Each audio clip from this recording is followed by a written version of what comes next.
Witam Was serdecznie w 5. odcinku podcastu Odgłosy Sztuki, którego gościem jest Jakub Juleń-Ziółkowski. Artysta urodził się w 1980 roku w Zamościu. W 2005 obronił dyplom pod kierunkiem profesora Leszka Misiaka na Krakowskiej Akademii Sztuk Pięknych. Jego prace pokazywano na licznych wystawach indywidualnych oraz na najważniejszych prezentacjach zbiorowych sztuki jego pokolenia, m.in. na wystawie Younger Than Jesus w New Museum w Nowym Jorku w 2009 czy Biennale Sztuki w Wenecji w 2013 roku. Niedawno, bo 30 marca w Mocaku, została otwarta indywidualna wystawa Kuby zatytułowana Jesteście moi, przygotowywana przez ponad 3 lata. Towarzyszy jej pierwsza tak obszerna monografia poświęcona twórczości artysty. Jednak dzisiejsza rozmowa nie będzie o tym, co można zobaczyć na tej wystawie. Zapytam Kubę m.in. o jego pracownię, rolę muzyki w jego twórczości, a także o to, jak pracuje i myśli o swoich wystawach. Rozmowę nagrywamy w pracowni artysty, znajdującej się w jego domu pod Krakowem. Co dla Ciebie w pracowni jest niezbędne i istotne? To znaczy, bez czego nie wyobrażasz sobie swojej pracowni? Moje poprzednie pracownie były zawsze zlokalizowane w mieście. W centrum. Gdzieś w mieście. To były pracownie w mieście, bo mieszkałem w mieście i zawsze miałem ten dyskomfort, że musiałem wychodzić z domu do jakiegoś miejsca i musiałem po prostu się przemieszczać.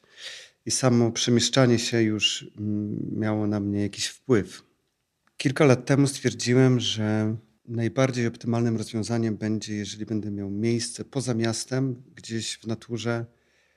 Najlepiej, gdyby to byłby dom połączony z pracownią taki, że nie muszę po prostu odbywać żadnej drogi poza. Bo ta droga z jednego punktu do drugiego, ona potrafi być czasem stymulująca w sposób negatywny. Nie wiem, jedziesz samochodem, ktoś na ciebie trąbi, ktoś ciebie potrąca na ulicy, albo widzisz coś, czego nie chcesz, a jedziesz z konkretnym stanem umysłu.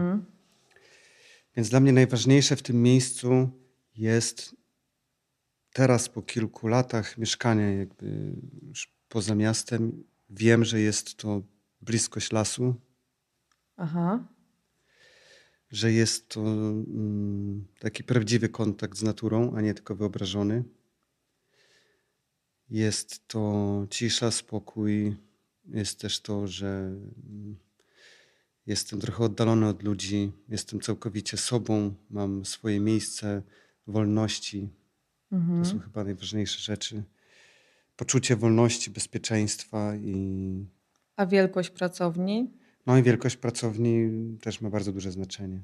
To jest pierwszy raz, kiedy mam taką dużą pracownię, chociaż poprzednie też były duże, ale to nigdy nie było moje miejsce. Ja zawsze się czułem obcy. Masz na myśli taką tymczasowość? No bo pamiętam, jak byłam Tymczasowość. w tej pracowni 8 lat temu, no to ona była duża. Ona była duża, ale to nie było moje miejsce. Ja tam nie potrafiłem pracować w żaden sposób. Ja po prostu muszę żyć swoim rytmem. Może to wynika z tego, że wychowywałem się w domu. I w domu miałem taką malutką pracownię, później miałem trochę większe pomieszczenie i po prostu bardzo mi pasuje ten rytm. Masz na myśli, że w domu rodzinnym miałeś pracownię? Miałem, tak. Oprócz pokoju? W pewnym momencie miałem pracownię. Wiesz co, to było tak, ja byłem bardzo młodym chłopakiem i chciałem mieć taki swój jakiś pokój. Oczywiście miałem zawsze studio nagrań w piwnicy. Przez całe swoje życie jakieś studio było w jakiejś piwnicy, ale mieszkała z nami moja babcia. Pewnie nie mówiłem ci tej historii. Nie. No i babcia w pewnym już momencie po prostu się zestarzała i mieszkała z nami i później już przestała wychodzić z tego swojego pokoju. Było coraz gorzej, wiadomo, jak jest ze starszymi ludźmi. I od czasu do czasu rozmawiałem z moją mamą, że no pewnego dnia babcia po prostu już zwolni ten pokój i wtedy ja sobie zrobię studio. No wiadomo, no to są normalne rozmowy. Kolej życia. Kolej życia i traktowaliśmy to oczywiście trochę tak niepoważnie, nie? Natomiast pewnego dnia przyśniło mi się, że przychodzi do mnie moja babcia i mówi: oddaję ci pokój, możesz sobie teraz zrobić tam studio. No i to był dzień, w którym babcia umarła tej nocy. Co najlepsze, przyszła do mnie wówczas moja mama rano do pokoju i powiedziała: słuchaj, śniła mi się babcia, że się ze mną pożegnała. A więc poszliśmy do tego pokoju, babcia odeszła tej nocy, więc zrobiłem sobie studio w tym pomieszczeniu. I to było bardzo fajne studio, w którym malowałem bardzo ciekawe obrazy, takie moje pierwsze, wczesne, które coraz bardziej, wydaje mi się, przypominają moje obrazy teraźniejsze. Mhm. A wracasz do tego domu rodzinnego? Oczywiście to jest mój dom, który przeszedł remont i bardzo często jeździliśmy tam na wakacje. Teraz coraz mniej, no bo mamy mniej czasu, ale za każdym razem, jak jest wolny weekend, to staram się tam jechać. I mam tam też swój ulubiony las w Krasnobrodzie, do którego zawsze chodziłem. Całe moje życie chodziłem w jedno miejsce do tego lasu. Siadałem między drzewami i no, coś tam robiłem, albo grałem na bębnie, albo rozmyślałem. A już później w dorosłym życiu moja mama powiedziała mi, że to jest las, gdzie właściwie 100 metrów od tego miejsca zostałem też poczęty. Więc ja myślę, że ja po prostu no, mam jakiś kontakt z tym kosmosem, znam swoje miejsca. To jest bardzo ważne w ogóle, jeżeli człowiek w życiu ma takie miejsca swojej, nie wiem, swojego jakiegoś bezpieczeństwa, jakiegoś takiego swojej energii.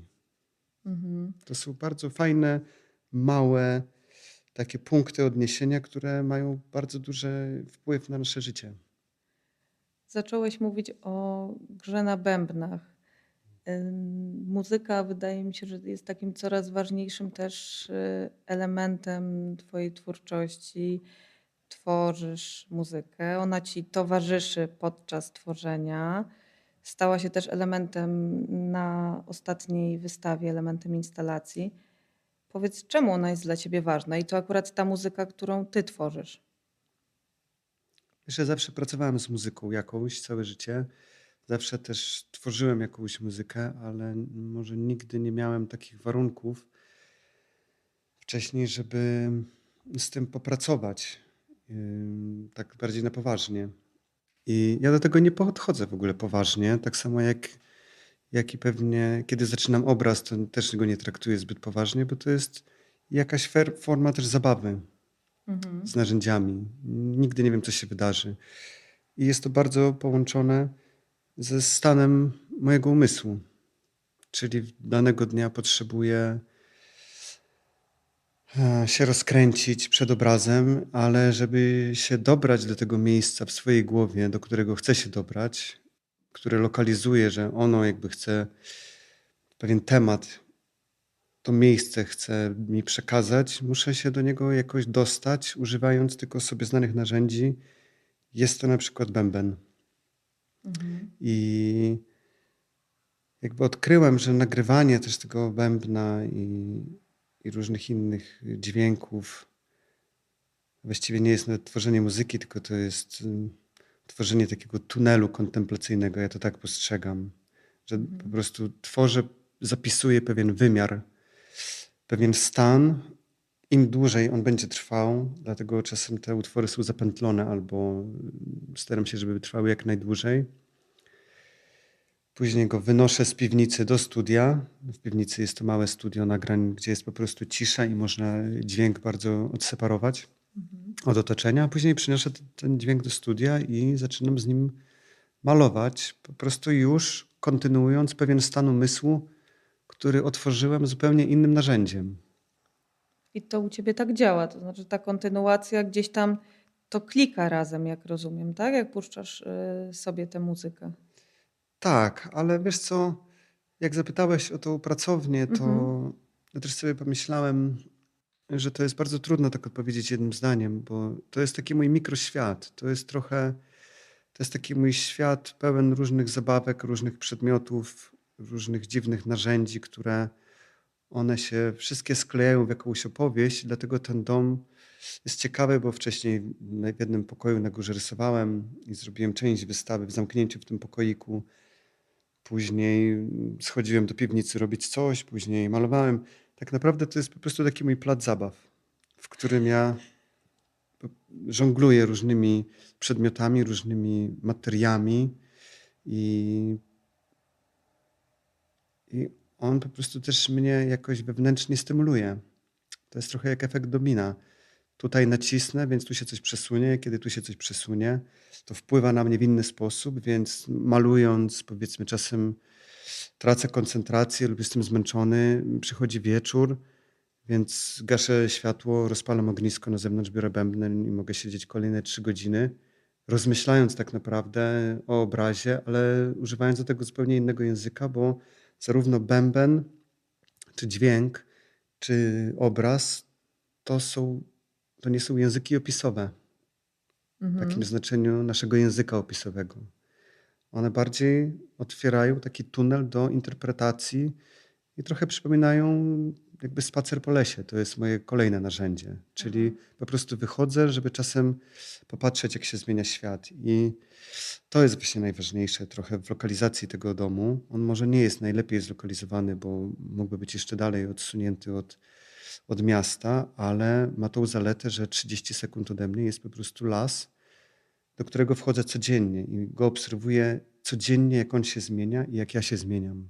I nawet kiedy są dni mroźne, deszczowe i nieprzyjemne, dżdżyste, jest mokro i błotnisto, idziemy z psem Mhm. i z moją żoną Sion do lasu i zawsze zauważamy coś nowego.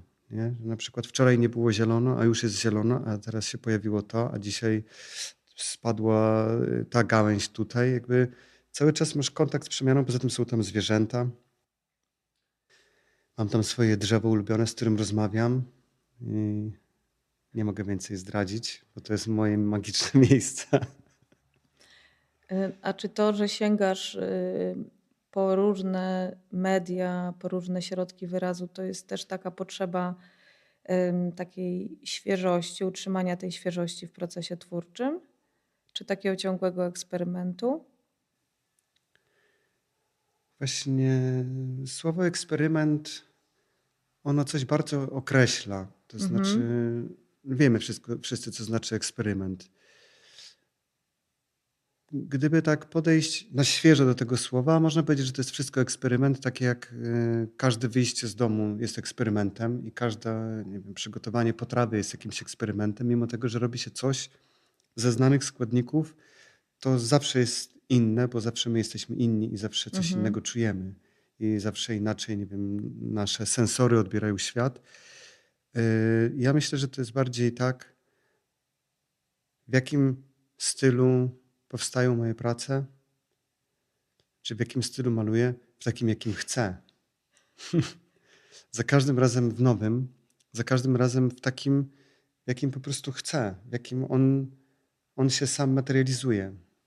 A z muzyką też jest tak, że ja zasypiam przy tych dźwiękach, przy tym bębnie. Jakby ja miałem i mam dość duże problemy z zasypianiem i to mi pomaga po prostu się zrelaksować i wejść w jakąś formę kontemplacji.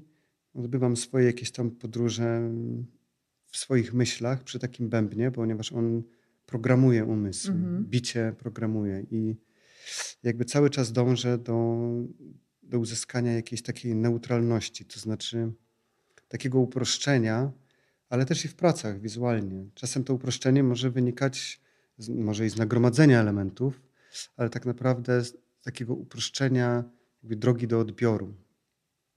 Czyli jak najbliżej pokazać coś, co chce być pokazane, ale żeby to było tak bardzo szczerze i w czysty Mhm. sposób przekazane dalej. Nie? Taki czysty przekaz.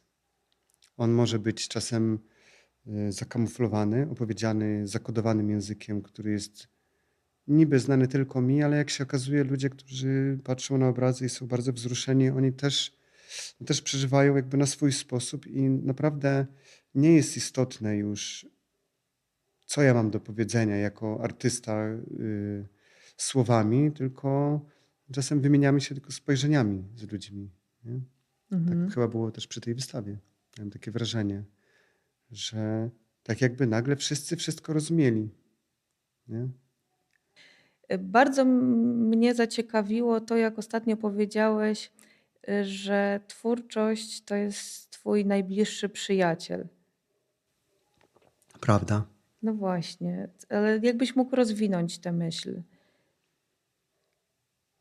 Wiesz co, dlatego, że ja to naprawdę lubię robić.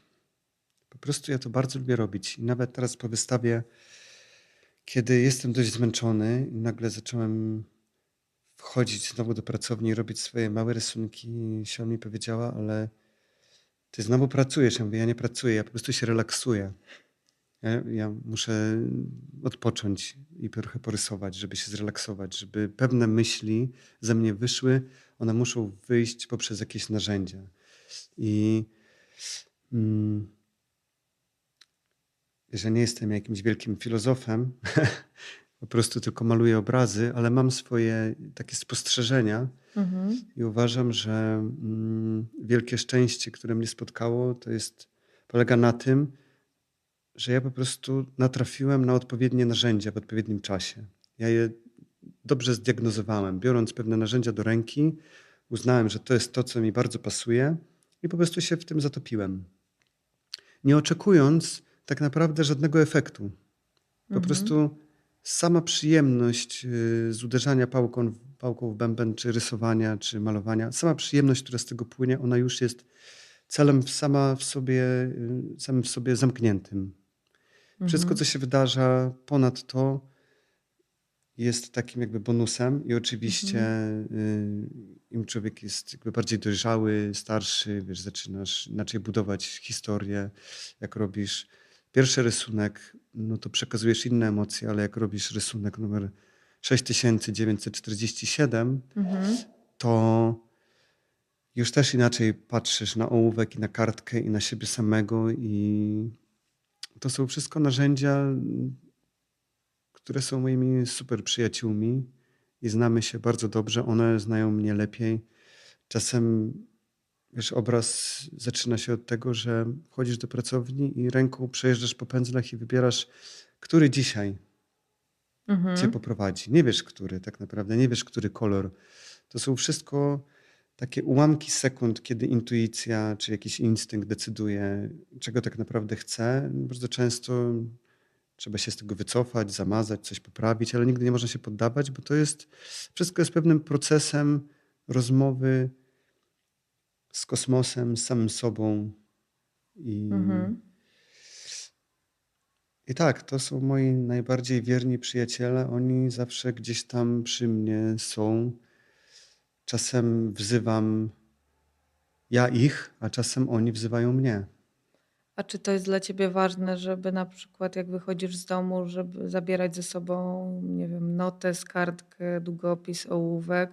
Czy w momencie, kiedy opuszczasz pracownię, no to już się o tym nie myślisz? Czy to jest gdzieś jakieś automatyczne? Wiesz co, całe życie tak właśnie było ze mną. Całe życie chodziłem z plecakiem i dalej chodzę z plecakiem często, bo w tym plecaku zawsze nosiłem jakieś przyrządy do rysowania. Zawsze. I teraz już jest, powiedzmy, trochę to się zmieniło. Już może coraz mniej tak robię.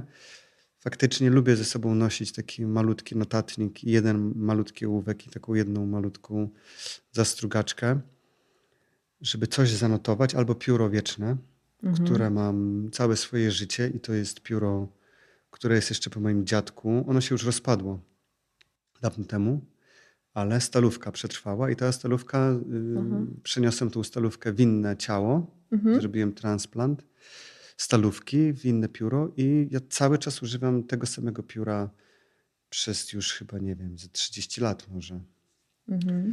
I ono zawsze też ze mną jest, to pióro.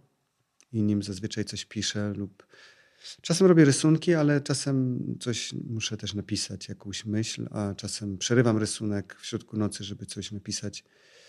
No tak naprawdę to jest wszystko, o czym mówimy, to opowiadamy o pewnej formie skupienia, o pewnej formie skupienia umysłu. To jest pewien stan umysłu, który jest bardzo uważny na każdy gest, który wykonuje moja dłoń, ale też bardzo uważny na świat, który do mnie nieustannie przemawia. Stąd artyści wpadają w wielkie zakłopotanie, kiedy są pytani o inspirację, ponieważ inspiracją jest wszystko, ponieważ oni są w stanie nieustannego czuwania, czujności, oglądania, przyglądania się światu, samemu sobie.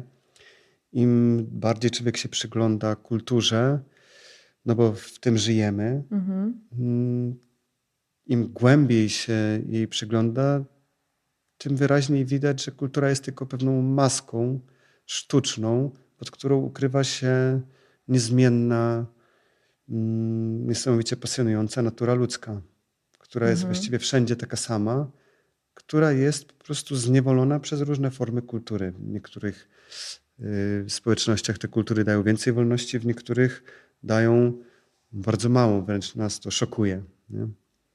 A czy to pytanie o inspirację, takie typowe, oczywiście, bardzo typowe, nie wynika z tego, że mamy taką potrzebę uporządkowania, właśnie włożenia danych myśli czy twórczości w daną szufladkę i wtedy lepiej się odnajdujemy w rzeczywistości, tak? Że to jest gdzieś twój wewnętrzny świat, który no, ktoś chce przełożyć na język, powiedzmy sobie, zewnętrzny, na język odbiorcy. W moim mniemaniu ty się tak cały czas z tego wyślizgujesz i nie chcesz tego, to też widać w tych pracach, więc Hmm. Masz rację, że się wyślizguje różnym szufladkom. To jest dość ciekawe, bo jakby coś, co jest dla mnie zupełnie szczere, proste, naturalne, okazuje się, że na drugim końcu spowoduje pewien problem. Ludzie nie wiedzą, jak to zaklasyfikować i tak jakby była jakaś konieczność mhm, zaklasyfikowania. Tak jakby sztuka, czasem mam takie wrażenie, jakby twórczość i sztuka, nie wiem, czy ja jeszcze biorę w tym udział, bo to, co się stało ze sztuką, jakby ona tak odleciała czasem, takie mam wrażenie oczywiście, bo to jest tylko moje wrażenie, tak odleciała od tego, co ja postrzegam jako twórczość, mhm, taką czystą, prostą, naturalną, to tak odbiega jakby od mojego wyobrażenia, że sam nie wiem jakby, jak ja mam siebie ocenić. Dlatego takie rozmowy, nie, i takie mhm. pytania, one też wprowadzają mnie w jakieś kłopoty, no bo nagle muszę się zdystansować i coś o sobie powiedzieć, a tak naprawdę no, trudno jest cokolwiek powiedzieć. Nie? To jest jakiś świat, w którym żyję, którego efektem ubocznym jest to, że powstają obrazy Mhm. i różne inne rzeczy i różne dźwięki. Ja bardzo chcę się z tymi rzeczami podzielić ze światem, bo uważam, że to jest wszystko, co najlepsze i najgłębsze, co ja daję z siebie światu. I robię to dlatego, że mam jakąś potrzebę, która nie jest potrzebą materialną. To nie jest potrzeba, którą można bardzo łatwo zaspokoić, bo gdyby to była potrzeba bardzo pragmatyczna lub materialna lub jakakolwiek łatwa do określenia, no to mógłbym zrobić cokolwiek innego. A jednak zamykam się w swoim świecie i tworzę coś, Mhm. co powoduje we mnie pewnie jakieś uczucie spełnienia, ale później, kiedy się dzielę z tymi rzeczami ze światem, to nie, że mam jakieś oczekiwania, ale mam pewną taką ukrytą nadzieję, że może to też spowoduje, Mhm.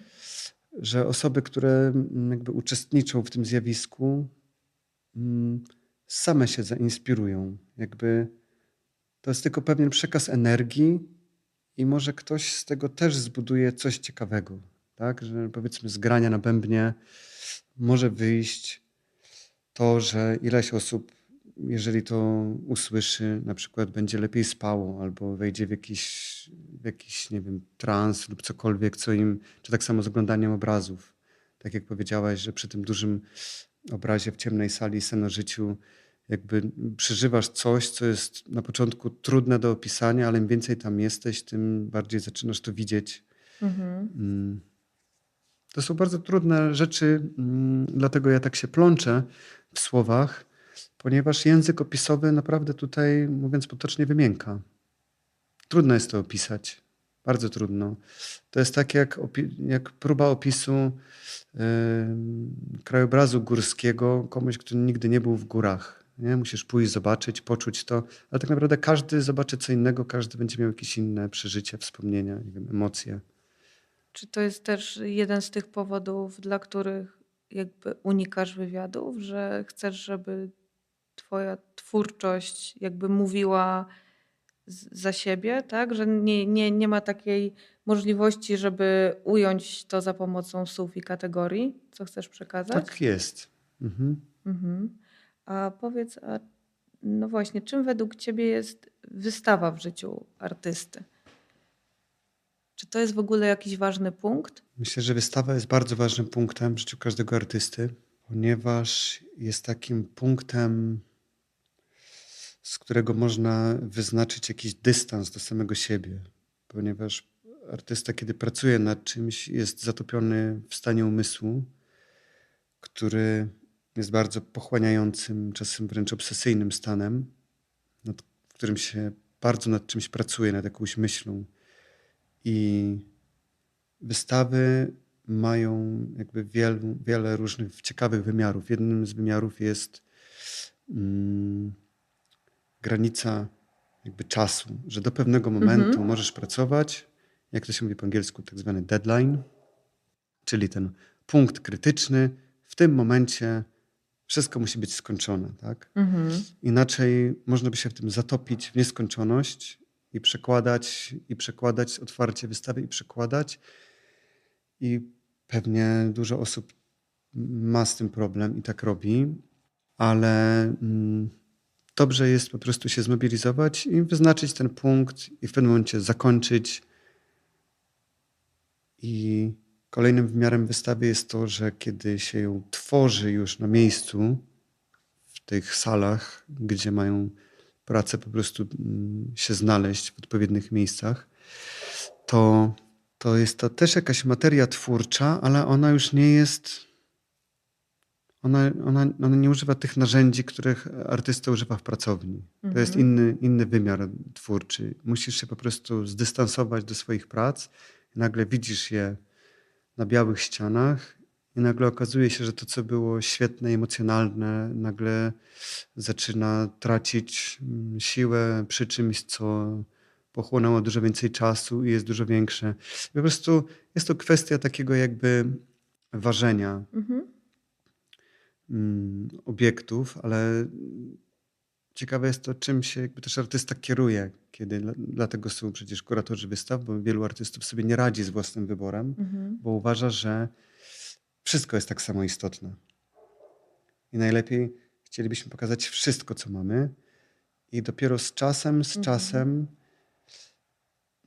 myślę, że właśnie to są, wiesz, rozmawiamy tak naprawdę o tym, co się składa na twórcę. Jest wiele składników, bo jest to Dokładnie. człowiek emocjonalny, ale jest to też jakaś nasza część, która odpowiada za taką samokrytykę i samoocenę. I im bardziej dojrzały jest twórca, im bardziej świadomy różnych swoich działań, tym łatwiej jest mu zarządzać wystawą i organizować pracę w przestrzeni.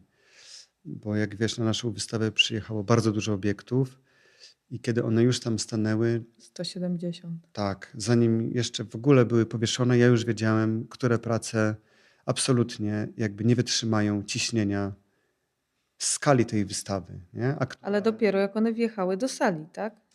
Tak, bo nigdy się nie wie do końca, jakby który element z którym będzie działał. Ja miałem jakieś takie przeczucie, pracując z modelem tej wystawy, co tam powinno być, ale mimo wszystko dla swojego takiego duchowego spokoju i bezpieczeństwa to jest trochę tak, jak nie wiem, jedziesz na jakieś ważne spotkanie i musisz wyjechać gdzieś tam pociągiem i bierzesz do walizki ubrania, w których chcesz wystąpić. I bierzesz 3 różne, powiedzmy, stroje i tak naprawdę zadecydujesz w ostatnim momencie, bo to, co zadecyduje, to będzie jakimś twoim algorytmem, tylko tobie znanym, nie wiem, przeczuć hormonów, instynktu i tak dalej, i tak dalej. No i jest otwarcie wystawy, no a potem powrót do tak zwanej rzeczywistości. Bardzo mi się spodobało, jak żeśmy wychodzili z wernisażu, a ty powiedziałeś, no i 3 lata ciężkiej charówy, potem 3 godziny świętowania, a potem znowu, a potem znowu do pracy. Jak się wraca? No właśnie tym jest wystawa w życiu artysty. Jest takim punktem, który jest mierzony przed wystawą do wystawy. I to może trwać bardzo długo. W naszym przypadku to było kilka lat, 3 lata, ale powiedzmy energia, która tam jest zamknięta, ona była gromadzona dużo dłuższy czas. Wcześniej. I później jest ten krótki moment otwarcia, a potem jest zjazd energii i przychodzi cisza i jakby taka pustka i nie wiadomo, co zrobić dalej.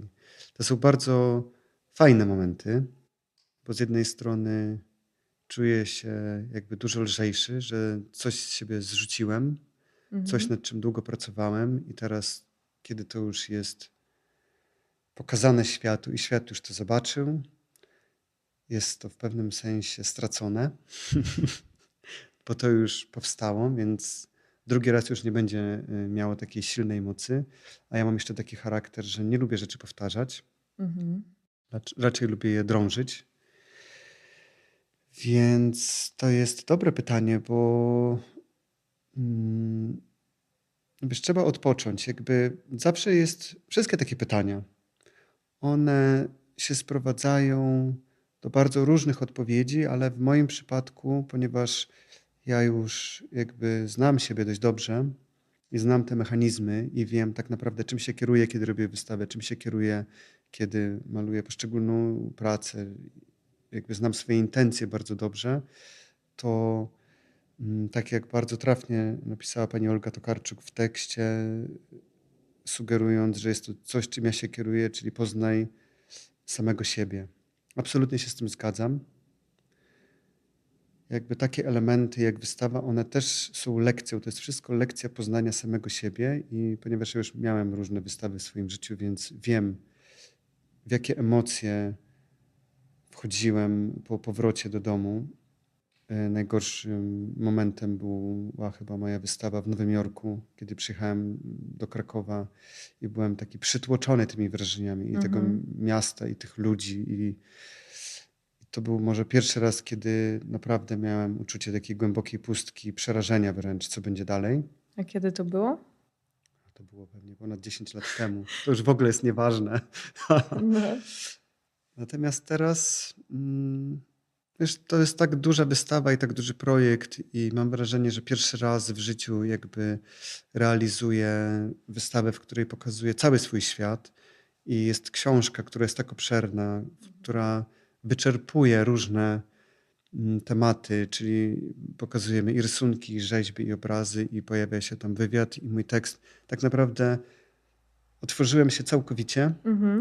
Stąd uważam, że ta wystawa jest wyjątkowo ważna, jest jak kamień milowy, ponieważ ona zamknie pewien rozdział w moim życiu.